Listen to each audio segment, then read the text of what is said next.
जैसा कि हमने लास्ट एपिसोड में सुना था कि कासिम खार में फंस चुका था, तो बच्चों इस दौरान 40 चोर वापस आ जाते हैं। जब वो गांव के करीब पहुंचते हैं तो इन्हें कुछ गैर मामूली महसूस होता है। वो जल्दी से गार के दरवाजे के सामने पहुंचते हैं और जैसे ही दरवाजा खुलता है वो कासिम को खजाने के बीच पकड़ लेते हैं। चोर हैरान और गुस्से से भरी निगाहों से कासिम को देखते हैं और फौरन समझ जाते हैं कि इनके खजाने का राज किसी और को भी पता चल चुका है। कासिम खौफजदा हो जाता है, इसके चेहरे पर खौफ की लहर दौड़ जाती है क्योंकि वो जानता है कि अब इसकी जान खतरे में है। चोरों का सरदार कासिम के करीब आता है, इसकी आंखों में शदीद गुस्सा और बदले की चमक होती है। वो कासिम से सख्ती से पूछता है कि इसने ये राज कैसे जाना। कासिम को एहसास होता है कि इसकी लालच ने इस एक मोहलक चाल में फंसा दिया है, अब वो बच नहीं पाएगा। चोर इस बात पर भी गौर करते हैं कि कोई और भी इसके खजाने तक पहुंचने में कामयाब हो चुका है और इस खतरे को खत्म करने के लिए वो कोई भी कदम उठा सकते हैं। चोरों के सरदार ने अपनी चालाक नजरों के साथ फैसला किया कि अब अली बाबा को सबक सिखाने का वक्त आ गया है। एक अंधेरे शाम के वक्त जब हवा में खामोशी छाई हुई थी, सरदार ने अपने खतरनाक मंसूबे का इंकिशाफ किया। वो अपने चोरों को हुक्म देता है कि बड़ी बड़ी मटकों में छुप जाए ताकि वो अली बाबा के घर तक पहुंच सकें। ये मटकें इतनी बड़ी थी, इतनी कि इनमें एक एक चोर आसानी से छुप सकता था। हर चोर खामोशी से मटके के अंदर जा बैठा है। इनके चेहरों पर मकार की हल्की मुस्कुराहट होती है, जैसे वो अपनी फतह का तस्वर कर रहे हों। चोरों का सरदार मटकों को एक गाड़ी पर लोड कराता है जो बैलगाड़ी की तरह आहिस्ता आहिस्ता अली बाबा के घर की तरफ रवाना हो रही होती है।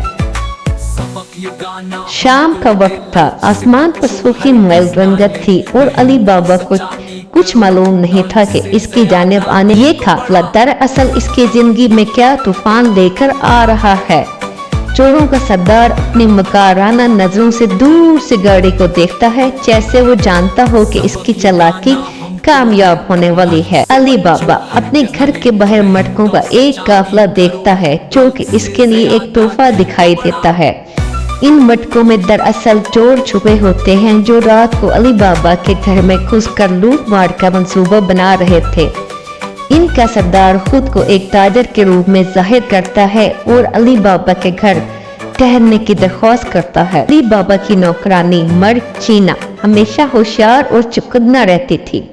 वो मटकों के करीब से गुजरते हुए एक अजीब सी सरगोशी की आवाज सुनती थी। हैरत में पड़कर वो मटकों के करीब जाती है और ये सुन लेती है कि चोर एक दूसरे से बात कर रहे हैं। तब मर्जीना को चोरों के नापाक इरादे का अंदाजा हो जाता है। बजाय खौफजदा होने के मर्जीना फौरी तौर पर एक बहादुराना कदम उठाती है। वो किचन में जाती है और तेज गरम तेल तैयार करती है। जब सब सो रहे होते हैं, मर्जीना चुपके से मटकों के पास जाती है और एक एक करके हर मटके में गरम तेल डाल देती है। चोर जो मटकों में छुपे होते थे तेज गरम तेल से ही बेहोश हो जाते हैं। चोरों का सरदार जो अपने आदमियों के निकलने का इंतजार कर रहा था, ये देखकर हैरत ज़दा हो जाता है कि इसका मंसूबा नाकाम हो गया है। जब वो खुद अपने आदमियों की मदद करने जाता है, मर्जीना इसे भी पकड़ लेती है। सरदार समझ नहीं पाता कि इसको एक नौकरानी ने कैसे शिकस्त दी है। बच्चों, मर्जीना की हाजिर दिमागी और बहादुरी की वजह से न सिर्फ चोरों का मंसूबा नाकाम हो जाता है बल्कि सरदार समेत तमाम चोर पकड़े जाते हैं।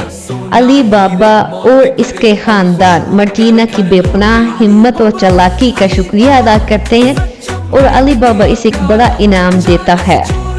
प्यारे बच्चों, ये कहानी इस बात का दर्श देती है कि हाजिर दिमाग, बहादुरी और ईमानदारी न सिर्फ कामयाबी दिलाती है बल्कि मुश्किल हालात में इंसान को फतह की तरफ ले जाती है। जबकि लालच इंसान को बड़ी मुसीबत में डाल सकता है, जैसे कि अली बाबा के भाई कासिम मुश्किलात में आया। तो बच्चों कैसी लगी हमें ये स्टोरी लाजमी बताइएगा। हमारे चैनल को लाइक करें, सब्सक्राइब करें और बेल आइकॉन के बटन को लाजमी प्रेस करें।